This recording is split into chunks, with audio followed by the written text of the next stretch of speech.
اب دیکھیں بیمار ہوتا ہے انسان, اس کو اتنی فیسلٹی ہوتی ہے کہ وہ اشاروں سے نماز پڑھ سکتا ہے, موو نہیں کر سکتا تو وہ اشاروں سے نماز پڑھ لے, ہے نا جی. تو اگر اتنی آپ کو اجازت دے دیتے ہیں اسلام کے اندر, اتنی سہولت آپ کو مل جاتی ہے, تھوڑا اوپر تو ہاتھ اوپر نیچے کرنے سے کیا فرق پڑتا ہے, اللہ آمین اونچی نیچی کر لینے سے کیا اس کو فرق پڑ جائے گا جی. نماز تو اللہ کی پڑھنی, جو کام اللہ نے آپ سے سوال پوچھنے ہیں نا, وہ سوال ہمیں ایک دوسرے سے پوچھ رہے ہیں اس وقت کہ تم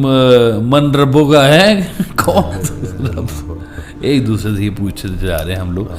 ہم تو ایک دوسرے کی سپورٹ میں کھڑا ہونا تھا ہم نے.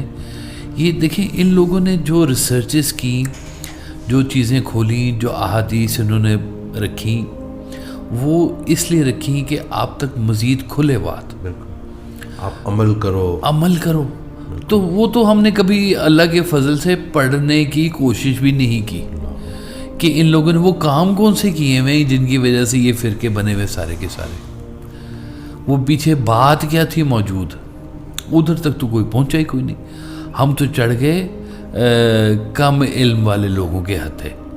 انہوں نے اپنے چھوٹی سی عقل اور چھوٹی سی دلیلوں سے لوگوں کے رستے کو خراب کرنا شروع کر دیا. حالانکہ اللہ پاک نا, وہ حضرت واصف علی واصف رحمۃ اللہ آڈیو میں ارشاد فرماتے ہیں, اس کا مفہوم ہے کہ اللہ پاک نا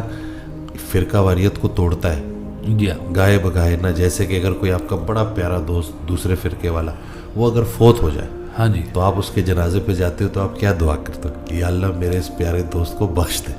چاہے اس کا کوئی بھی فرقہ کیوں ہو,